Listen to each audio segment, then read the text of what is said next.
20 years ago, when the crime bill was passed and signed into law, I was awaiting confirmation by the United States Senate as the President Clinton's nominee to be the director of the National Institute of Justice. It actually happened 10 days later, on September 23rd, that I and others were confirmed. And the National Institute of Justice, and therefore I, played a really important role in the implementation of the act. The administration was able to persuade Congress that a percentage of the money that was allocated and made available under the Crime Act, a percentage of that should be set aside for research. So I had the very good fortune of presiding over one of the largest infusions of federal dollars into research in the history of the country. And that was made possible by the '94 Crime Act. As we sit here 20 years after the Crime Act was passed, at a time when crime rates are the lowest they've been in a generation, it's really hard to remember the mood of the country in the early 1990s when the crime bill was being debated. I moved to Washington to head up NIJ after spending 4 years as Deputy Commissioner of the New York City Police Department, the General Counsel's position. And in my hometown, we were experiencing the height of the crack epidemic. Murders were going through the roof, well over 2,000. It was a very scary time. And this wasn't only in New York City, this was the reality in urban America, and therefore the reality of the nation. And this reality gave impetus to a very robust discussion in our Congress about what to do about crime, and it helped to propel Bill Clinton into the presidency, because he ran for office with a pledge that in his administration there would be another 100,000 police officers added to the police forces of the country, paid for by federal taxpayers, to give localities the wherewithal to do something about crime. He also embraced the concept of community policing, and he also said that there were other things that should be done in addition to policing that became the components of the '94 Crime Act. Now, at the same time, the outgoing Republican administration had made certain commitments about what it thought should be done about violent crime, mostly centered on increasing the use of prisons. So these two ideas came together in the Congress at a time when there was an urgency to do something. And both ideas survived in the final version of the '94 Crime Act and went on to be implemented by the appropriate agencies. But the important starting point here in thinking about the history of the Act is that it was born at a time of crisis. And the federal government responded. And we're now here, 20 years later, trying to assess that response to see whether it was effective or not.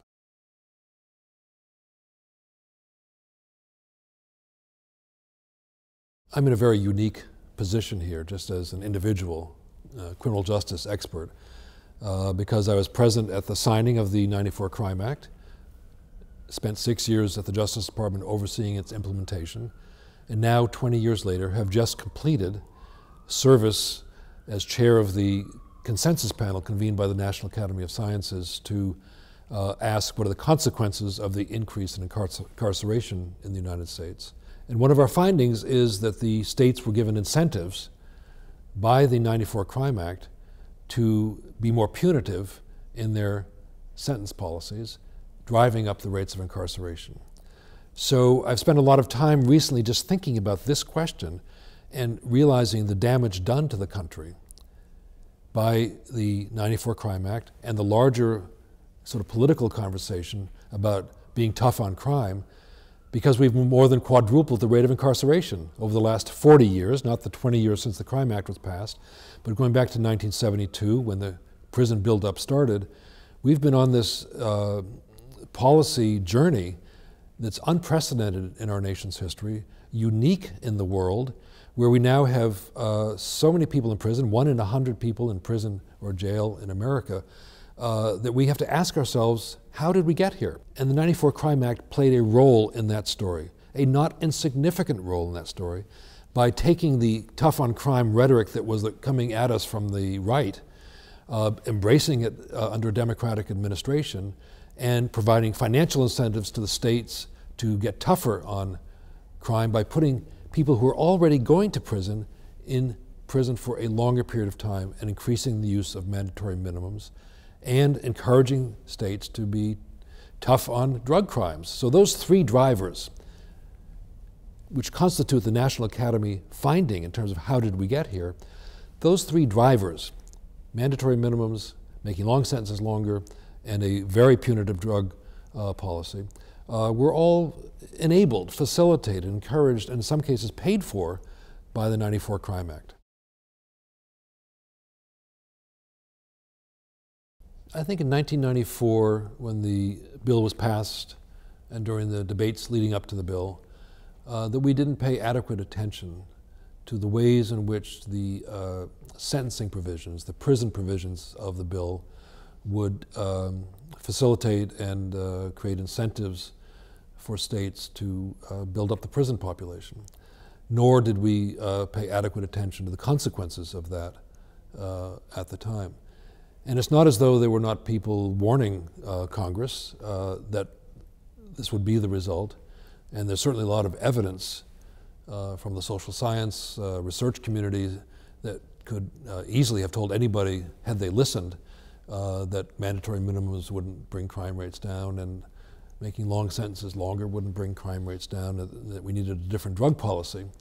There were those voices, but they were drowned out. So 20 years later, I think we're left now with the legacy of the prison buildup, which extends back to the 1970s. And part of that legacy is that we didn't pay attention to the evidence. We didn't pay attention to what the research community would have told us and did tell us. And I think as we ponder where we are right now as a country and we think ahead, my hope is that we'll, 20 years from now, look back and recognize that this period of time in our nation's history was an aberration. And it's possible to have very low crime rates without very high prison rates, and that the national conversation need not always be tough on crime. People need to be held responsible for what they did. Victims need to be compensated, made whole. People need to be helped on their life journey. But we don't have to put people in prison for decades in order to do something about crime. That's the part of the American character that I think has been given voice during this 40-year period, nudged along by the crime bill, where we have to take a very deep look at the American character to ask, why are we so punitive? Why did we allow this to happen? So it's not just a social science question, it's a moral question. It's a political question. It's a question about our character. It's a question about the relationship between the races in our society, because the most profound impact of the buildup has been on the least amongst us and those who are poorest and least able to fend for themselves. And they're experiencing crime at still a very high rate, but the crime rates are the lowest they've ever been.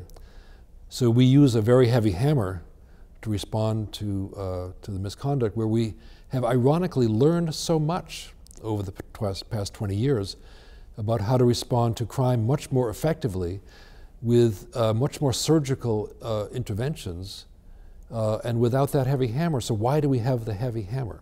That's the legacy that I think is the most troubling, not of the crime bill alone, but of the last 40 years. And the crime bill gave federal legitimacy to that use of a very heavy hammer. And we need to just ask ourselves, why are we still here? And what is it going to take? What's the hard political work ahead to reverse course?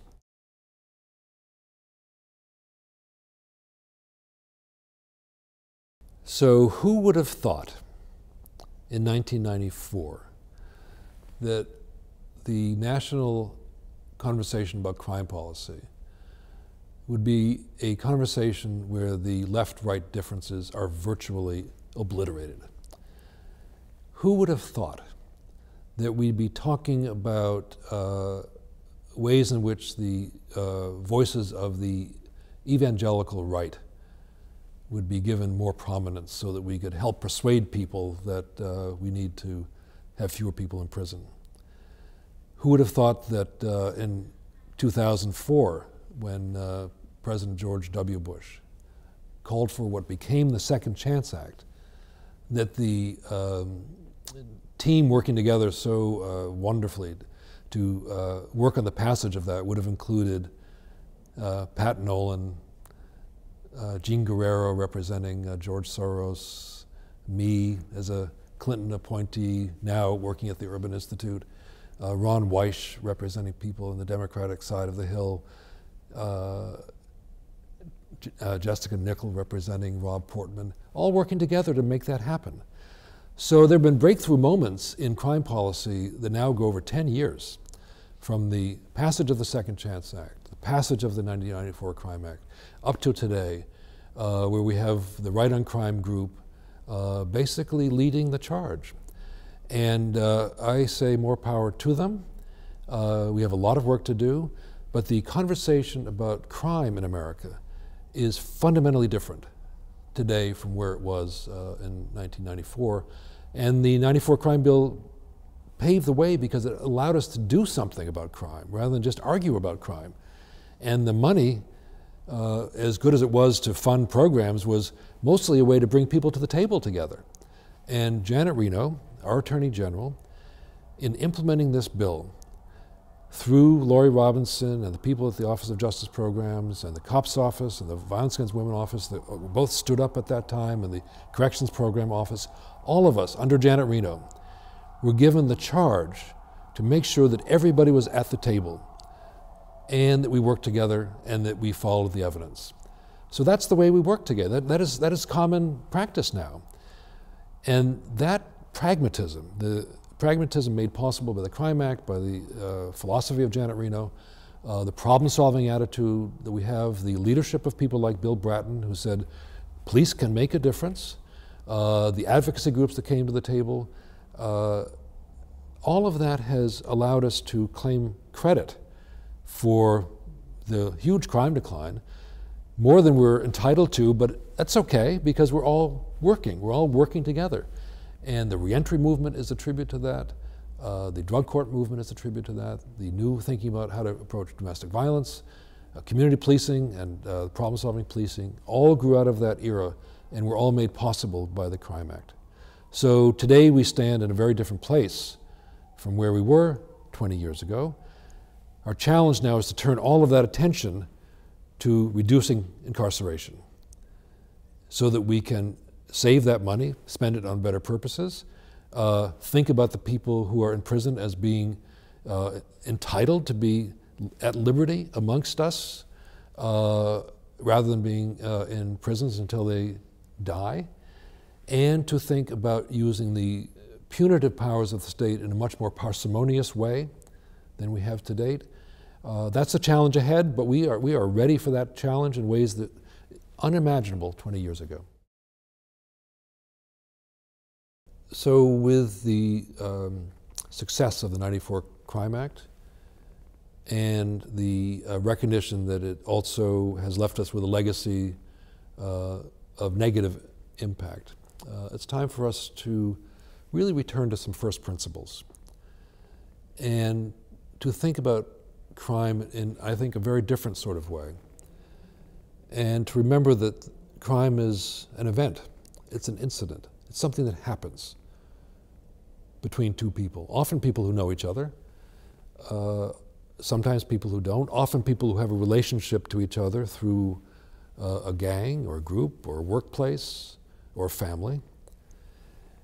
And that the event that we call a crime in a legal sense is sometimes representative of a rupture in those relationships.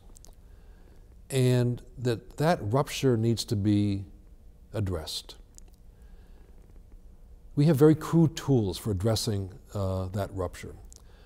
We prosecute people, we investigate cases, we send people off to prison, we put people on probation. Those are really very crude tools.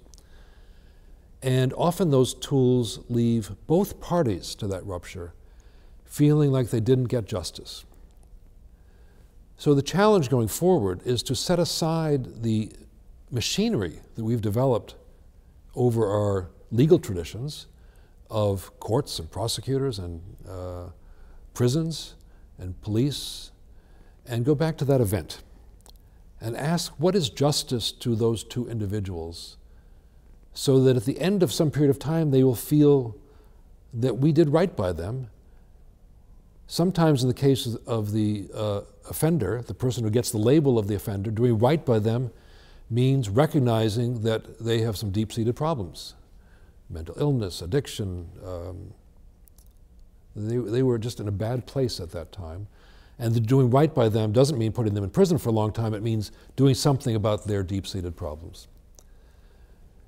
But it's also very important that we represent the interest in justice for the other party to that ruptured relationship or the event itself, and that's the victim. We don't do right by victims either.